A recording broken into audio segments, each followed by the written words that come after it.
Hi, I'm Kaylee. Peach is my daddy, and I hope you enjoy his interview. But first, check this out. He had a conversation with me that just changed my life. He said, I've been trying to tell you for years to start your own business. He said, you are settling. The thing that changed my life, what he said, you have a skill, but you're not using it correctly. Alrighty, everyone, this is the Money Peach Podcast. I'm your host, Chris Peach, and I'm going to be bringing on some of the most amazing people I can find so they can tell you how they do their life and their money the right way. Today on the show, I got Vincent Pugliese. He's been highly requested to come on the show to share his story. Vincent was once $140,000 in debt, making only $15 an hour, trying to raise a family, and he decided to do something about it. In just 4 years, he paid off all of his debt, and he's going to share with us how he did that. He's also going to talk about his new book that he has out called Freelance to Freedom, how he went from making $30,000 a year to then making $30,000 in a single day. Without further ado, let me bring on Vincent from VincentPugliese.com. Hey, Vincent, thank you so much for coming on the show. Thanks, Chris. It's a pleasure to be here. So kind of how this all got started is I had a guest on the show, on the podcast recently, Nick Loper.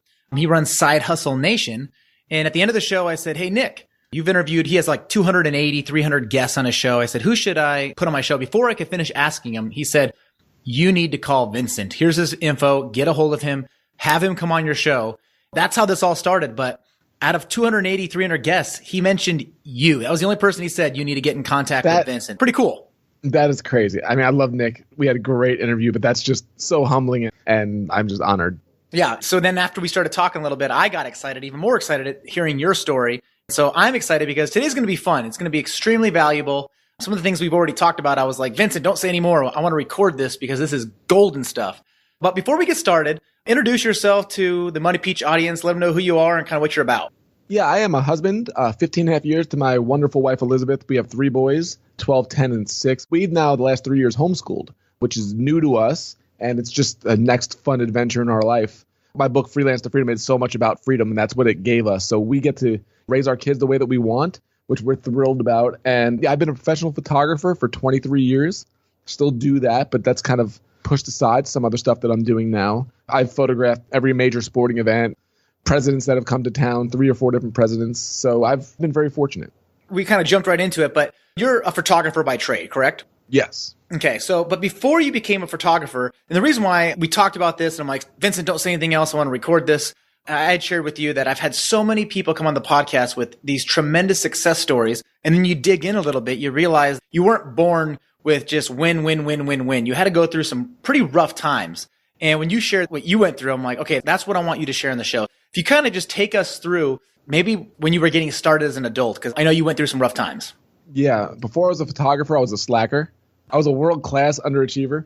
I had found out that on the day before graduation of high school that I was graduating. Everybody else had their college plans ready. I was just fortunate that I wasn't going back. I had a 1.9 GPA, I think, something like that.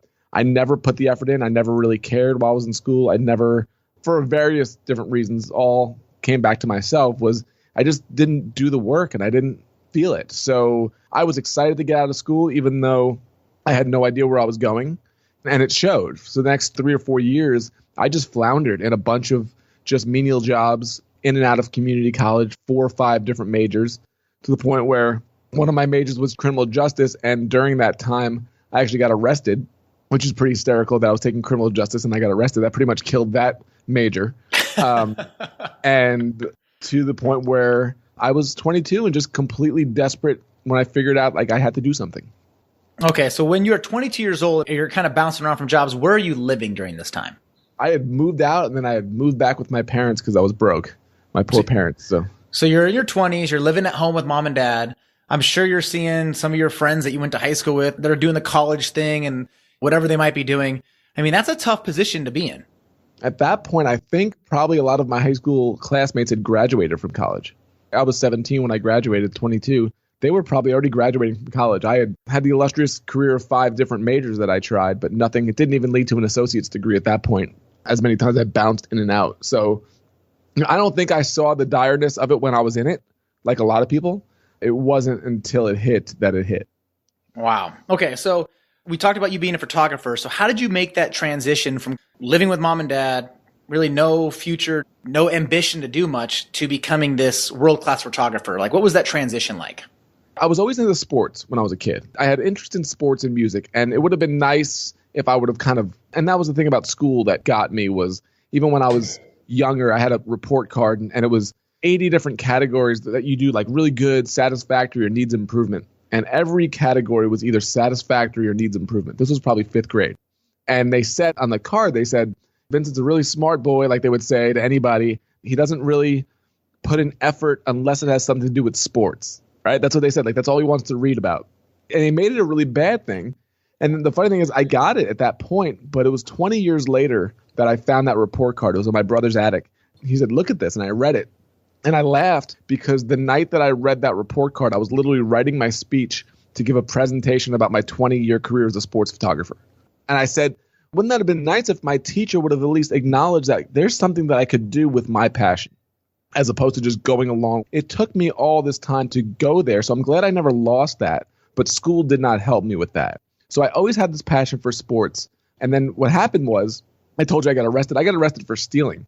And I was working at a convenience store, and I had a nightmare when I was 22 years old that I was caught stealing by some old lady that was a customer. I remember her pointing at me in my dream, in my nightmare, saying, I caught you. I got you. And I jumped up in a dead sweat, just frightened. And I'm like, oh my God, what am I doing with my life? Like, all those years of doing nothing hit me literally 2 o'clock in the morning when I was 22. And I went downstairs and I just sat at the kitchen table and I was like, what am I doing with my life? Like, everybody else is doing stuff and I'm working at a convenience store. And my dad came downstairs, and me and my dad didn't get along for years. You can imagine hearing my history. And I told him, I said, I don't know what I'm doing with my life. And he looked at me real calmly. He got water and he said, well, you like sports. And he goes, you like traveling and you have a camera. You like taking pictures. Why don't you take a class for photography? And I said to myself, I don't know anything about it. And I said, I'll probably fail because I failed at everything. I said, but at least this sounds cool. It's the first thing that would sound cool that I've tried to do in my life.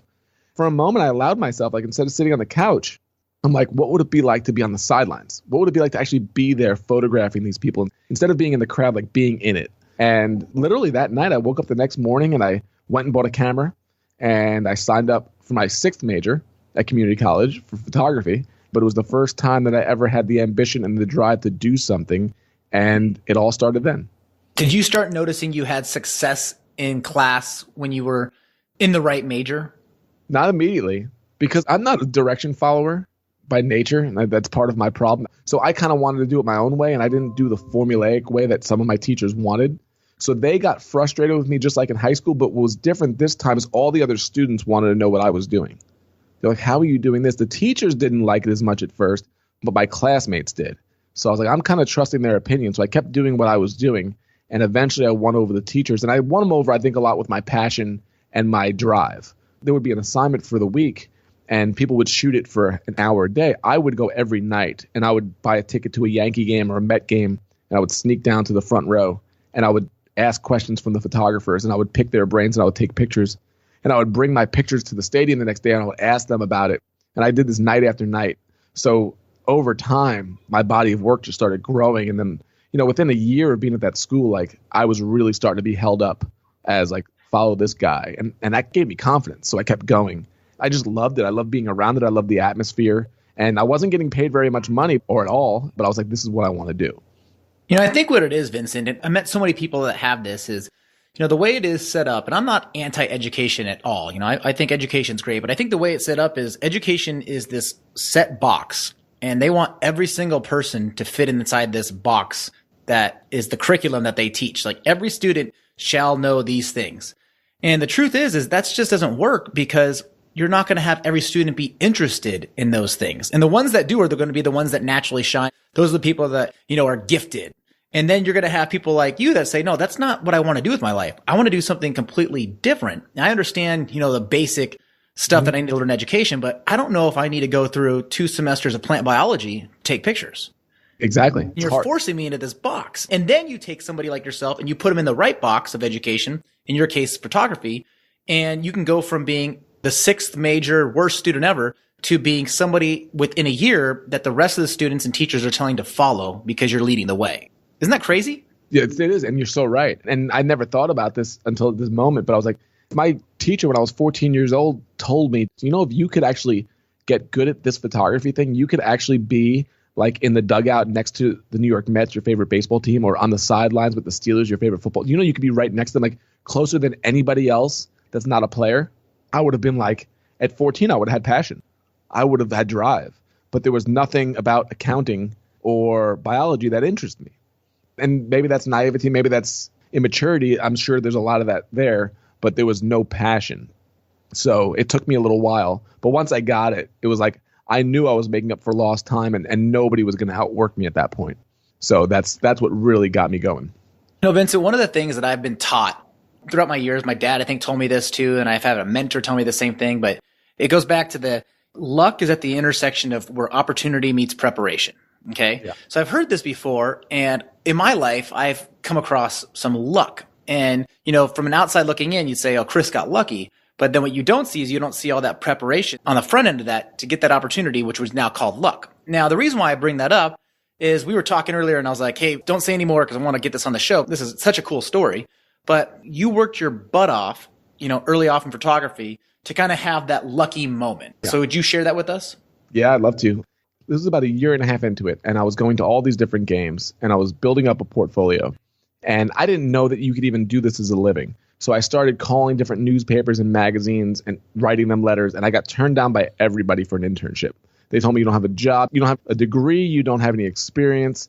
So I'm like, I got to build up a portfolio. So I would go to these different games and I would build up a portfolio and taking bad pictures that were getting better. So I wound up taking a 2-week trip. I had all the money that I had, and I flew out to the Midwest. I flew to Chicago, and I said, I want to go to different stadiums, and I want to build up a portfolio so I'm not just some New York photographer. I want to have different stadiums in my portfolio. That was my idea. It took 2 weeks. All the money I had, I drove from Chicago all the way down south, way down to Memphis, all the way around to all different cities, Cleveland, Cincinnati, Detroit, Louisville. And then I came back around through St. Louis, and then I wound up back in Chicago. I had one night to go. And I was actually in Milwaukee at that point, and the Green Bay Packers were playing north of there, a preseason game. And I decided I'm going to go and try to get there, buy a ticket, and take pictures. I got fortunate. It was sold out, and I got a ticket for $20, and I got in, and I got there like I always did. I got there way early, and I was in the front row during warm-ups taking pictures of the players warming up. And as I was doing that, some guy in the sidelines just down below me came up to me, and he goes, are you taking pictures? And I said, yeah, I'm just doing it for myself. And he goes, can you help me out? And I said, what do you mean? He goes, my assistant didn't show up tonight. I'm like, you're kidding. And he said, can you help me out? You will be on the field with me. I need you to change the film cartridges. Other than that, you can take all the pictures you want. So he literally opens this gate, puts a press pass around my neck. I'm on the field at Lambeau Field as a photographer. I looked like a dope. I had my hat on backwards. I was not ready to be in the media. I didn't look like it, T-shirt on. And all of a sudden, 10 minutes later, I'm in the huddle with Brett Favre as he's getting to come out of the tunnel. It's his first MVP season, probably 1995. And he looks at me and he kind of winks at me and smiles because he knows I don't belong there. You can just see. I take a picture. I still have that picture. And all of a sudden, I'm the most famous football stadium in the world. I'm on the sidelines shooting. And halfway through the game, I'll never forget this, I am underneath the goalpost shooting as the Packers are driving down the field. And Jim Jordan, the guy that was the photographer from NFL Films that got me on the field, I see him and he waves over to me to the corner of the end zone. He goes, come over here. And I kneeled down. I thought I did something wrong. He said, just kneel down right here. And as that happens, the next play, Brett Favre rolled out, threw a pass to Dorsey Levens of the Packers, runs into the end zone. Mark Chimura, who's the tight end, greets him, big bear hug. I get a picture right in front of me. It's the best picture I've ever shot in my life to that point. And I'm like, oh my God, like what just happened? The Packers go to the sidelines. I see Jim walking away, and he turns towards me and he smiles and he winks. And I said, what just happened? So I ran over to him underneath the goalpost. I said, what happened? He took his headset off and he said, I have Brett Favre mic'd for NFL Films. I knew where the play was going, and I wanted to get you in a good spot for a picture. And I remember just kind of slinking my shoulders and being like, what just happened? And it was like the greatest night. I remember leaving there that night, and I said to myself, this is what I got to do. I got to find a way to make this a career. I left Lambeau Field, and I was supercharged after that. I love this story for a couple reasons. Is even if you're not a football fan, everybody listening here knows who Brett Favre is. People just know that name, right? It's a hard name to spell, hard name to say, but people know who Brett Favre is. So, but the cool thing about this story that I love is, can you imagine that if you didn't put in all that work before having that opportunity at Lambeau Field, the difference in outcome that would have been? I mean, all those times going to the Mets games and the Yankees games and the cheap seats and traveling around and saying yes to things and getting turned down and getting back up and getting turned down again and going and going and going. And then you finally make it to the last stadium on your road trip, the very last day, and you get an opportunity. And if you weren't prepared for that, this wouldn't have happened that way. People might say, oh, Vincent's lucky. He got thrown on the field at a Packers game and he got a great shot. But let's back that up a little bit and let's look at the effort you had to put in before that no one saw but you to get to that point. And that's what's cool. It's a great point that you bring up because I think it's everybody that we follow or we end their success. Everybody has that story. I'm not alone with that. The other thing is, if you look at the opposite, say I just showed up and I just bought a camera and I was la-di-da, whatever, and somebody gave me a press pass to go on I wouldn't have appreciated it the way I did. I wouldn't have felt the desperation of all those years of trying and going, I need to put in more. And I don't think you know the story. The next week, I flew home to New York. I had no more money. I'm working a minimum wage job, and the Giants were playing the Cowboys the next week. I'm like, I got to go. I don't have a press pass. Tickets were expensive. It was opening night. This was the great Cowboys, Emmitt Smith, Troy Aikman, right after they won the Super Bowl. And they're playing at Giants Stadium. I got to that stadium so early that there was nobody even selling tickets yet. I was trying to find a ticket. And there was a group of employees getting ready to walk into the stadium. And I just kind of followed in with them. And I got into the stadium. I snuck into Giant Stadium, but it was 4 hours before kickoff. So I didn't know what to do. So I went into the bathroom. I hid in a bathroom stall for 4 hours. So I didn't get kicked out. And then when all the fans started coming in, then I left the bathroom and I went down and I got a picture of Michael Irvin and Emmitt Smith at the end of that game that went in my portfolio. So the picture from that Packer game and the picture from that Giant game were the two pictures from my portfolio, the two front pictures of my portfolio that got me an internship at Newsday, the sixth largest newspaper in the country. Wow. See, I didn't know that story. And that's cool. You have to fight. You have to be sneaky. Not sneaky. You got to be creative, right? You got to do things that no one else is willing to do. I mean, how many people out there are going to sneak into a game and go sit in the bathroom for 4 hours so they don't get kicked out? But you had to do those things to get that picture. So it sounds like from this point forward, you start building your portfolio, you get your internship. So now you can say that you're a photographer, correct? Mm-hmm. Yep. Like you're getting paid to do it. Yeah, about a year and a half later, I got my first internship that was unpaid, but I was shooting National Hockey League. So while I did that, I was a waiter and I worked a couple different jobs to pay the bills, but I'm like, this is my future. So then eventually that led to a paid internship and then to a better paid internship. That's when I went to Newsday. And then from there, I knew I was going to have a hard time where I was at in terms of my business skills and freelancing. And, I still go back and forth with what I should have done at that point, but I was told you got to go back and get your degree. And I'm so thankful I did for numerous reasons. I went back to Ohio University for journalism in Athens, Ohio. And I went to school at that point. I met my wife, which is the best part. But the only thing I kind of did wrong in a way, looking back, was I kind of fell into the system of you got to go get a job. So a lot of people, they quit their jobs to go freelance. I went freelance and then went to a job, which was great because I got to cover all the pro sports, but I was now at a low salary and they controlled my schedule. So it was, good and bad to it. Yeah, the good and bad is with freelance, you make your own schedule and get paid when you work type thing. If you want to work more and get paid more, you can. And with a job, it's steady, but it's kind of the whole thing, they call it golden handcuffs, where the sky is no longer the limit, right? You're inside their box, and this is what they have for you. Yep. It's your job. So Elizabeth and I both got hired there, and I was there for a few years and really elevated. We both just did great work, I have to say. We were winning all the awards. The whole staff was incredible. One of the best photo staffs. And it accumulated where Elizabeth won this international award, Picture of the Year International, and I had won Sports Photographer of the Year International. And we both got flown to D.C. for the award ceremony in National Geographic. It was this really banner year. At the same time, Elizabeth got pregnant with our first kid. We were married a couple years earlier. And at this point, I was making $32,000 a year. So I didn't have the golden handcuffs. Wait, how much were you making? $32,000 a year. And this is what year? This was 2003.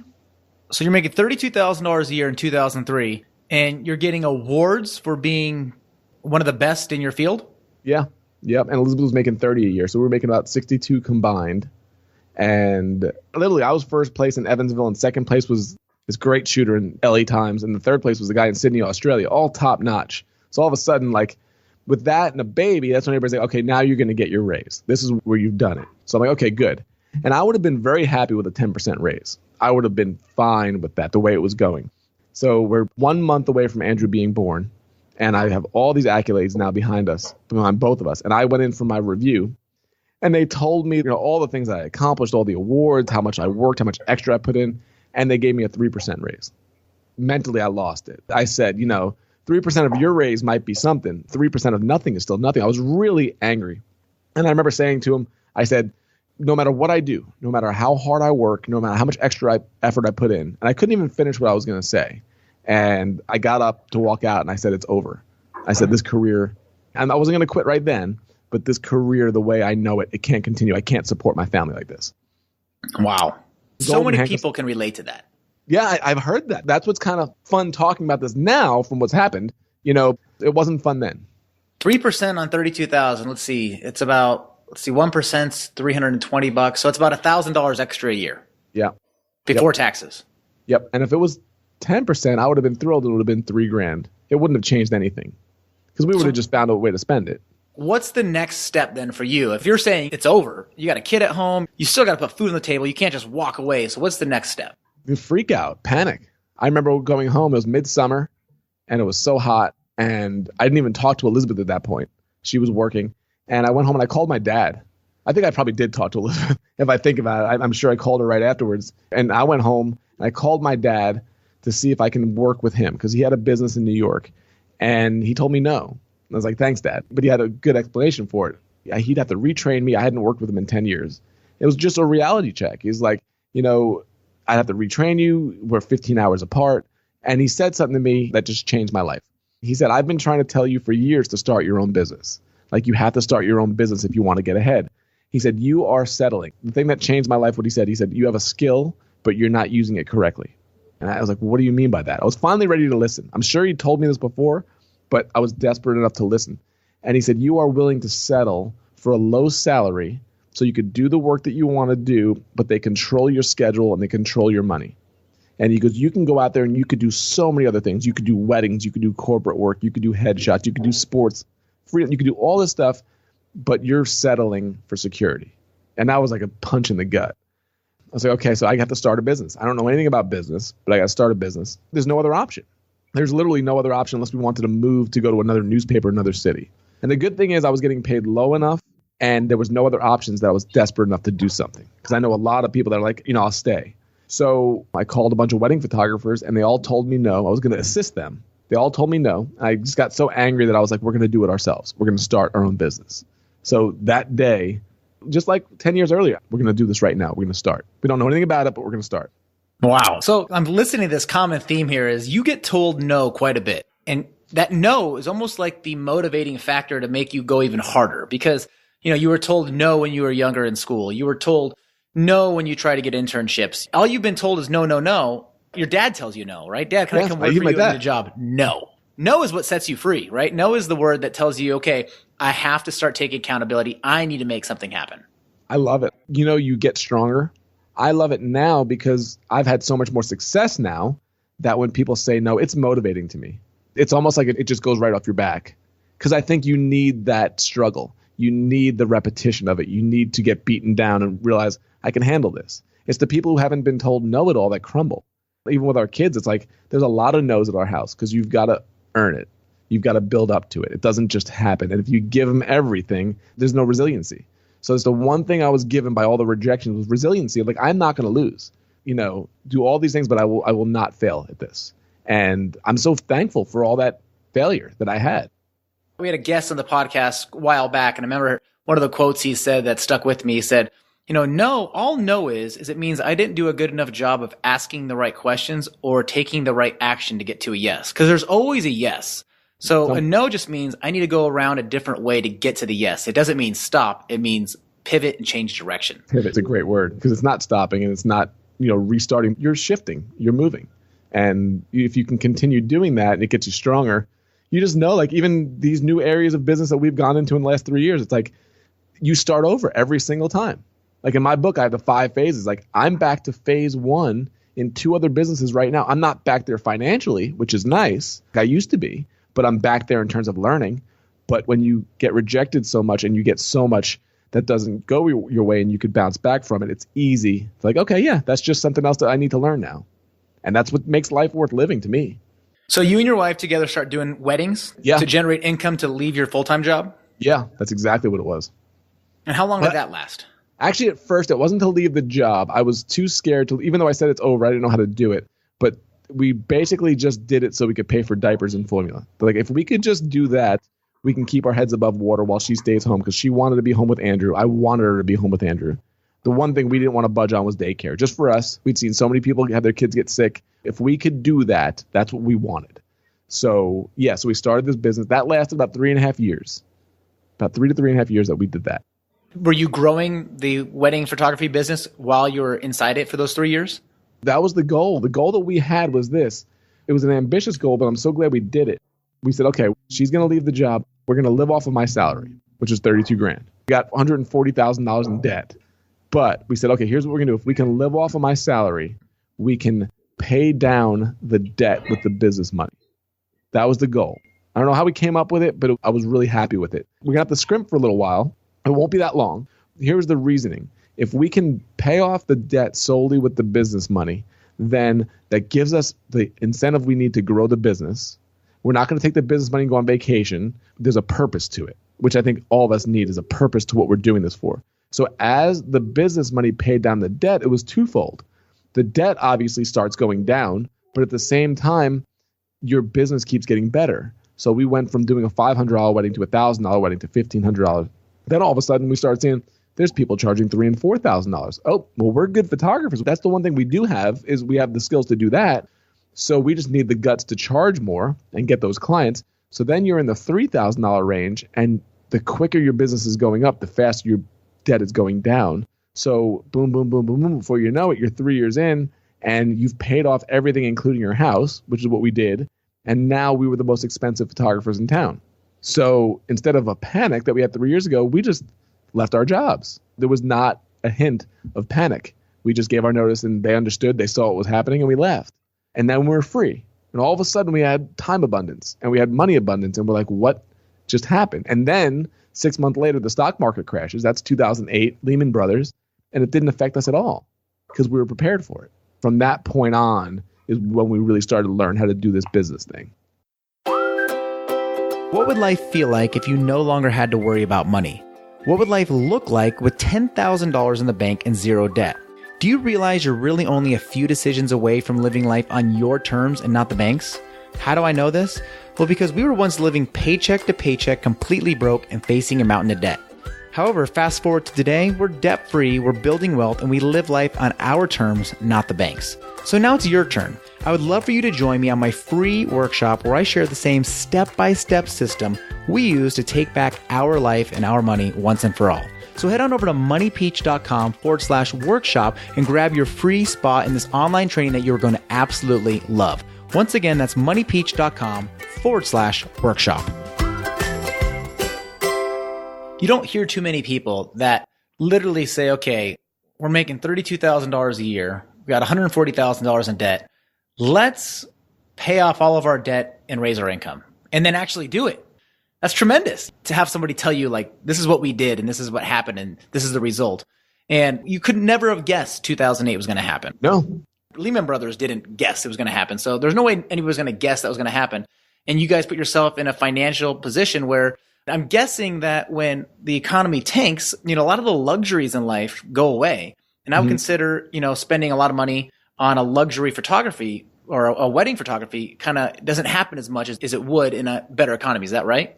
It's right. But what's funny is, you talk about luck. Like, sometimes I believe things happen. We're just fortunate. We had been doing so well in the business in terms of building a word of mouth business that we had so many people talking about us. So we had booked, I guess, 2008, we had booked fully, and we had booked 2009 pretty full in advance. So when it all came crashing down, we didn't get an inquiry for a wedding for 6 months.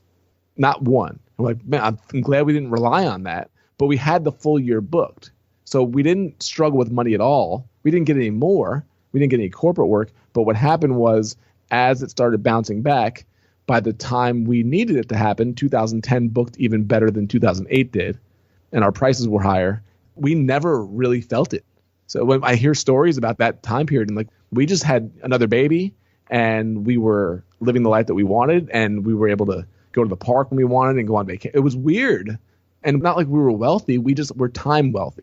which is what we learned and what this book is about, that is more valuable than money wealth, because the time is what leads to everything else. Yeah, you weren't making a mortgage payment. You weren't making car payments. You weren't making student loan payments. You weren't making credit card payments. None of it. Yeah. So when you're not making all these payments, it's like, oh my gosh, we have money. And we learned we don't even need that much to live. You talk about your basic necessities to get by. Like, we didn't need very much. That made business so much easier. And I think this is what gets lost in this world, is everybody increases their lifestyle. And man, when you don't need that much, because at that point we could have lived off of very little groceries and utilities, that allowed us to eliminate the clients that we didn't want to work with. So if we had some bridezilla walk in and we could tell by an attitude, we didn't have to take the job. We could raise our prices because we didn't need it. So if we wanted to get to a higher level, we could then go there. We weren't doing it because we needed to pay the bills. It made our business so much more successful. We were so much more laid back in the meetings with the people because it didn't matter. There was no desperation. Desperation smells. And all of a sudden we start learning all these things like, man, if people could just do this stuff, that were the seedlings of me writing down the road for this book. That's how it all started. Like, all these lessons that we learned, like, man, these things didn't work. That's phase one. That's starting. These things started to kind of work. That's phase two. These things are really starting to work. And then it goes from there. And so that was a process, but it was all these lessons that we learned along the way. Wow. So after this, I know we had talked about, we're both in the online space. So I have an online business. You also have an online business. You have your book as well, we're going to talk about. But so how did you get started in the online entrepreneurship world? Because you guys went from being photographers, working somewhere, being your own entrepreneur type photography business, to now going online with your business. Yeah. I think that was really interesting and kind of unique in a way that it all kind of came back full circle. How did that work? Well, I'll tell you what didn't work first is what we learned now that I'm looking back on it. We were like experts in this field 2009, 2010, but we didn't want to teach it. Because we're like, I don't want to do that one-on-one, and I don't want to, kind of a scarcity mentality. What we know now about the online world, the biggest mistake that we did was not teaching what we knew earlier. That's the number one thing. But eventually, as time went on, we got to the point, 5 years ago, that we could do 15 weddings a year and be totally fine. And it was wonderful because we would travel with the kids. We had another baby. Dylan was born. And we had this life of freedom. But there was something really kind of empty for me, business-wise. I felt like I wasn't doing enough. I wasn't contributing.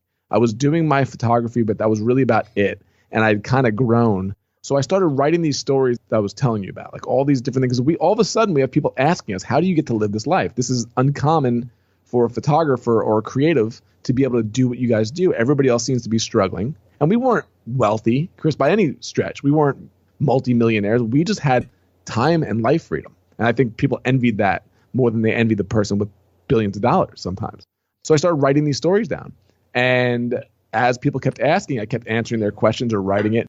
And we went on vacation about 2 years ago. That's how quick this has been. And Elizabeth was going to go to the beach with the boys. And she goes, I'm going to the beach. I want you to go to the coffee shop and write your book. I'm tired of you talking about it, is what she said to me. She goes, you got to write this book. So I started. And what happened from there was, people kept coming to me for advice on business. So coaching started happening. I've been doing this for a few years now. Even before that, do one-on-one coaching. And that led to mastermind groups that I now run, the one-on-one coaching. And then in one of the mastermind groups that I was a part of, I met a guy named Kyle Schultz who runs an online photo school. It basically teaches parents how to take better pictures of their kids. Coming back to like my original thing of what I messed up with. And he told his story about his business, which was incredibly successful. And then I told my story about wanting to shoot in every stadium in the country and me shooting World Series and Super Bowls. And we came up to each other and I said to him, I have an idea. And he said, yes. I laughed. I said, you don't even know what I'm going to say. He said, go ahead and ask me. And I said, I should do an online sports photography course for your school. And he said, that's exactly what I was thinking. So we got together and we wrote it in a couple months. We filmed it here at PNC Park, part of it for the course, and we launched it. And with his audience and my expertise with this, and in one day, that course made over $32,000, which is what I used to make in a year. And I just remember looking up, like, you got to be kidding me. And it wasn't about the money. It was about the fact that course that we put together made as much, if not more money in a day than I used to make in a full year working, like using the same skills, same thought process, just used in a different way. And right away, it went back to what my dad told me, which was, you have a skill, but you're not using it correctly. That was just another more lucrative example of that. And I think that so many people have that and they lose out on that by what they're held back by. I love that. You have a skill and you're just not using it correctly. And I could think of, there's so many people you and I both follow out there. I know like the Pat Flynn's and the Seth Godins. And this brings me back to, I remember listening to Pat Flynn one time on the Smart Passive Income podcast. And he had said he went to school to be an architect. And then he came out of school and he became an architect. And there was this exam he had to pass that was really, really hard to pass. And so he ended up passing it. And as a courtesy to his friends and, people that are going through this program to become an architect, he put together like a mini online training packet for how to pass the architectural exam, which turned into his first online business. And now fast forward probably a decade later, he's probably one of the thought leaders in the online space. Would you agree? Oh, absolutely. And what's funny about that is I met him maybe 2013 in San Diego, and he had told me that story. And I remember this was only 4 years ago. And I remember thinking, how could I do something like that? And it sounds so interesting. I didn't even know that I had this idea possible. That was 4 years ago.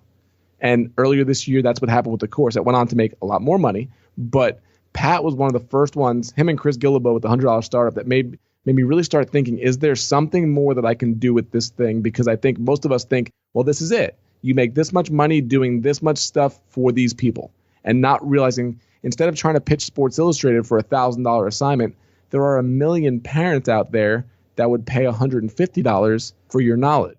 I never would have thought that. And I think when we start doing these things, we expand, and then you realize, oh my goodness, really anything is possible.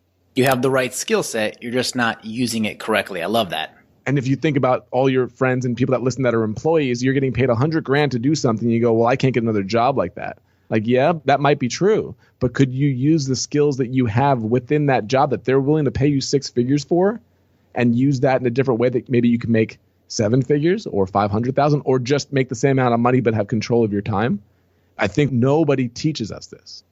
You're right. The course you were talking about, it teaches parents how to actually take really good pictures of their kids in sporting events. What's the name of that course? Sports Photo School is the site. It's available twice a year, spring and fall. And if anybody's interested in Sports Photo School, there's a 7-part free course, which is awesome in itself. And then in the spring, which I think in May, there will be a launch again for it.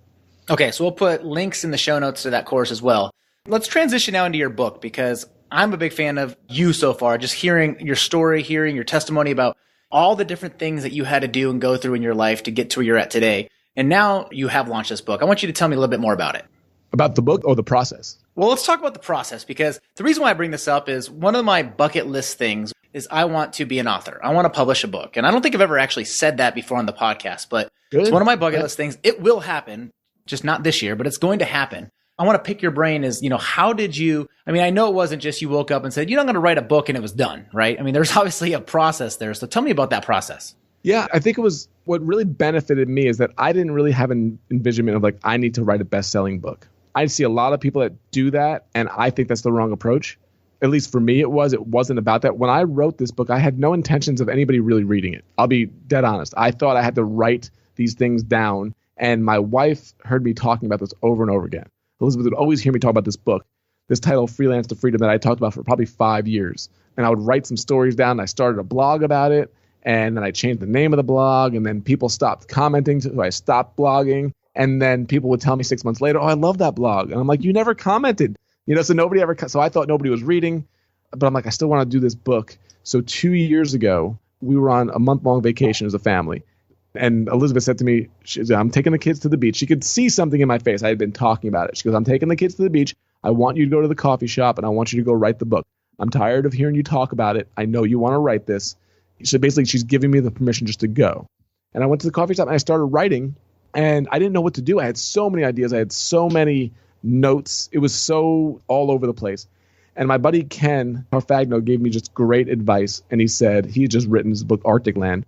And he said, try to get yourself into the flow state. And I didn't know what that was. He said, basically, you want to write every day, 5 days a week, 6 days a week, same time. And I'm like, okay, all right, I'll try to do that. And you don't have to write that long, but write every day. And eventually, when you keep doing that, you will get into the flow state where when you're done writing, you will know what you're going to write the next day. There will be no writer's block. You will just keep going. And that's exactly what happened. Within the second week, I would close my computer, and before I did, I knew the story that I was going to write the next day. And the next day I just opened up and started writing it. I'd give myself an hour. I never got burnt out, closed it up. It was probably a 7-month process back and forth of writing before I had the initial bones of the book. Wow. Okay, so 7 months, and you say on average an hour a day? Yeah, about that. Okay. That's good to know. I mean, I think that's realistic. When I think about writing a book, and that's why it's one of my big goals, is because it just seems like such a challenge. Like I can write a blog post all day long, but a book is not a blog post. A book is 80 blog posts put together, right? That's exactly right. I have it in my hand. We just got our first copies, and I don't feel like I wrote a book.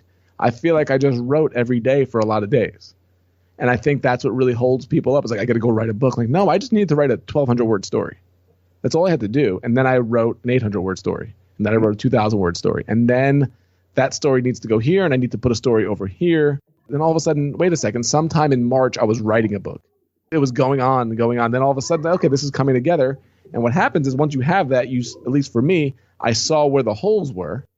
And then I said, okay, I got to write for that hole. And then I got to write for that one. And then it starts filling in. And then you start editing and making it better. It's just a process. It was grueling and exhausting. There's no doubt about it. And I'm not sure I'll write another one, but I know I wrote one, and I can say that. Yeah, absolutely. So who's your target audience for your book? When I wrote it, honestly, like I said, I didn't know who it would be for. I didn't think anybody would be interested. I thought my mom would read it and my wife would read it. That's really what I thought. But what it turns out is I started sharing it with people and started sharing the PDF, and I was getting this fantastic response. And I'm like, okay, they would give me feedback, and I didn't know who it was for. But what happened was I was in a mastermind group with Aaron Walker, and I told him that I had sent the book to an editor. This was like in July. And he said that the editor said to me that, this book could really do something if it gets in the right hands. And I'm like, well, what do you mean? He goes, this is really like freelancers, because that was the title, Freelance to Freedom. But he goes, freelancers around the world need this information. They need your story. And I'm like, that gave me some confidence. So I told that to Aaron, and he said, well, do you have a publisher? And I said, I don't even know how to publish a book. And he said, well, if I can introduce you to somebody, would you be interested? And I said, absolutely. And he introduced me to David Hancock from Morgan James Publishing. And we had a phone call the next day, and he really took to the story. He loved the title. I sent him the manuscript. You talk about getting no's. I got no's my whole life. And a lot of people told me, you be prepared to eat no's for breakfast because you're going to get rejected on your book a lot. Well, the one time, 19 days later, I got a book contract emailed back to me. 19 days after submitting it, I had a contract. And I think that goes to all the other stuff that I had done before that it finally worked out that way. One-hit wonder type of thing. Because they saw this as something that the freelancers and the self-employed of the world need to read going forward, because that's the way the future is going. 50% of the workforce, they say in 10, 15 years, is going to be self-employed or freelancers. And my whole thing of get your money together first, control your time. When you control your time, you get mental freedom as well. And when you get mental freedom, you can take a $32,000 a year idea and turn it into a $32,000 a day idea. But the thing I worry about when I say that is this is not a get-rich-quick thing. That 32 grand a K scares me saying it because it was 23 years to get there. And a lot of no's. And a lot of no's. But it was fun. I'm on your site right now and I'm looking at this. One of the things that's really remarkable is you have some, I would say, pretty high influential people who have read your book and who are recommending it. And I'm looking at this and I'm wondering, how do you go about getting guys like Seth Godin and Pat Flynn and these types of people to comment on your book when you're a brand new author? I think about it now, and it's pretty amazing that it happened that way because I'm a nobody author. This is my first book. But what happens is, and we haven't even talked about it, was everything that happened with our business, it all comes down to relationships. It all comes down to the simple old school idea of giving before you ask. So what would happen with Seth and Pat and a lot of those guys is I invested in them first. I didn't ask them to endorse my book. I went to Seth's conferences. I spent money to be there and to be around him and to soak in his knowledge. I bought all of his books and I reviewed them. I went to Amazon and I reviewed the books. Not that he'd see it, I would imagine, but you go to a conference and you're in front of him and you ask him a question and then you reach out to him and then you build trust and then you go back and forth. Same thing with Pat. I bought his online course. I did anything I could to recommend him or tell people about his show. You just give. And then when you come back to it and then you ask, it's a lot easier when you ask. And pretty much all of them across the board were happy to do it, which I was pretty stunned by because I know Pat doesn't endorse very many books and I know it's really difficult to get Seth's. Something must have worked with that. And the common denominator with all of them was I gave a lot and I invested a lot in them before I even asked. I think that's important. We had talked about that a little bit before we hit record, but that's such a big takeaway for me. I look back, especially over the last year. At the time of recording this, we're right at the end of December 2017. And I was just doing some reflection over this past year this morning in my journal. And I was thinking about where I was last year, like to this day. And then I thought where I'm at today. And it's been tremendous growth. I'm really excited to say that there has been some tremendous growth both in our business, professionally, personally. But what are the common factors in every single thing that's gone good this last year ties to a relationship that was made that I didn't either have last year or I had, but I hadn't developed it far enough. And now coming back, a full circle a year later, I'm looking back going, wow, it was because of this relationship that I met this person, or this happened, or whatever it might be. And I know that we had talked about that, but I think that's so powerful. I think people need to realize that. And it took me a while to realize that too, is you don't just walk in and say, I need you to do this. It's nurturing and building a relationship where that person, you don't have to ask them necessarily. They want to help you because of that relationship that was built. Exactly. And we even talk about a big part for me was going to conferences, investing in myself. You know how many guys are so scared to invest in themselves? Like, I can't spend that type of money. They will spend $500 on a car payment, but they won't fly out to a conference where they could meet people like yourself, people like Pat that would be there. And then when you meet them in person, it is entirely different dynamic. I really think that is like the social media of the modern day, is actually meeting people in person, because nobody does it. And social media is just so easy to connect and be friends on, but nobody really knows each other. But when you can go have dinner with, that's how I met Nick. I went to Podcast Movement, and Carrie Green, who does Nick's podcast, introduced me. We had developed a relationship at another conference, me and Carrie. So Carrie got to know me, liked me. So when Nick was there, he said, hey, Nick, I want you to meet Vincent. He introduced us, shook hands, we talked. We wound up going out to dinner the following night. At that point, he asked me about what I was doing. I told him my story. And then within a month, we had a couple of conversations. And then he asked me to be on the show. And that show has gotten me so much because of him. I mean, I'm talking to you now because of it. But the amount of inquiries and everything I got from that podcast, but it never would have come if I didn't go to DC for that one conference where I met Carrie, and then fly out to California for the other one where I met Nick. And people think it just happens. And it's just so easy to press friend request on social media now, but you don't get to sit down and actually talk to people and get to know them. So investing, I'm in memberships, I'm in masterminds, I go to conferences. That's the reason why everything has exploded in the last 2-3 years for us with this. Absolutely. I love it. All right, Vincent, we are just getting ready to wrap up here. Every single guest that comes on the show, I ask them 2 questions at the very end. Now, the first question, we're going to just actually bypass because I already know the answer, but actually I will ask you, but I know the answer is, what's one of the books that you highly recommend? Oh, there's so many. Seth Godin had such a big influence on us doing what we did, and his book, Linchpin, was just a catalyst for us. So that would probably be the first one that I mentioned. What about Freelance to Freedom? It's a good one. Pretty good one. All right, so we're going to put links to anything that he mentioned as far as books. So we'll put Seth Godin's Linchpin, which is an amazing book, and then we'll also put links to Freelance to Freedom. And then lastly, question I love to ask, because I just like to know because I'm nosy, is what is the image on the home screen of your phone? I'm looking at it right now. Oh, it is the image of the sky. It is the image that came with the phone. And I'm a photographer. Isn't that pathetic? Well, you know what? You probably are like thinking at a high level that us non-photographers just don't understand. So that's the way I would sell that right there, is say, yeah, it's a picture of a sky because I'm a photographer. Well, it's even worse. I have a beautiful wife. I've got 3 boys, and I have a picture of the sky with clouds and stars on it. I just never got around to changing anything. Last thing, Vincent, before we wrap up here, is it's December 2017. About 2 weeks ago, you were on the sidelines doing photography at the Steelers-Patriots game. Yeah. If you're listening to this in real time, if you're listening to this the beginning of 2018 when this is released, people are going to know this, right? But you were there. It was the controversial call at the end of the season between Pittsburgh and New England. Right there was a touchdown that was called back. And where were you for all that? I was about 15 yards away when Jesse James made the leap and then the supposedly incomplete pass. It was wild. Wow. And it was so crazy because you and I are now friends on Facebook, but we went past the add friend on Facebook. We built a relationship. But I remember I was on Facebook the next day and I saw the picture and it said, like, I didn't realize this picture was going to be the picture. And I'm like, oh my gosh, Vincent took this picture. This is so cool. So I just wanted to add that little in there because I think that's amazing. You know, I've shot for 23 years and it always gets to a point where you go, oh, I'd never seen that before.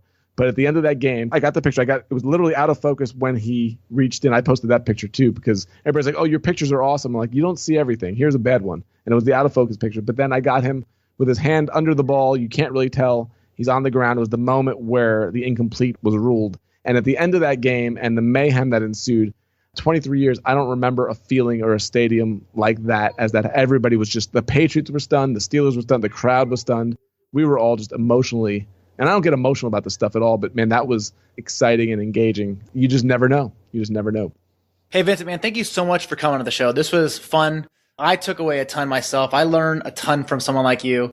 And I think the biggest takeaway here is be better. And to be better, you got to take action. You got to take action. You got to say yes when they say no. You don't ever stop. You just keep going. And you have a skill set, right? We all have a special skill set, whether you believe it or not. And take what Vincent's dad told him and apply that to your life is you have a skill, but maybe you're not using it correctly. And start brainstorming, start thinking, what is it that I could be doing with my skill set, that my God-given ability or my unfair advantage? What is it that I could be doing where I can maybe do something different, pivot, open up more time, maybe increase my income, whatever it might be, whatever your goal is, but take your current skill set and do something different. Vincent, thank you so much for coming on the show. Thanks, so. This has been a pleasure. Thanks so much. And just like that, we wrap up another amazing episode of the Money Peach podcast. All the show notes, the links, everything that Vincent and I talked about, including a link to his book, can be found over at moneypeach.com/session79. That's moneypeach.com/session79. Special thanks goes out to my producer, Steve Stewart, and my assistant, Kayla Sloan. Without them, this show would not be possible. Stay tuned next week for episode 80, where I bring on my own virtual assistant, Kayla Sloan, where she shares how she got started as a virtual assistant and how she makes over $10,000 per month. Today, I am consistently earning over $10,000 per month, and still really exciting to know that you've built this business where, you're earning $10,000. That's amazing to me. I still get so excited. Thanks so much for listening, and boom shakalaka.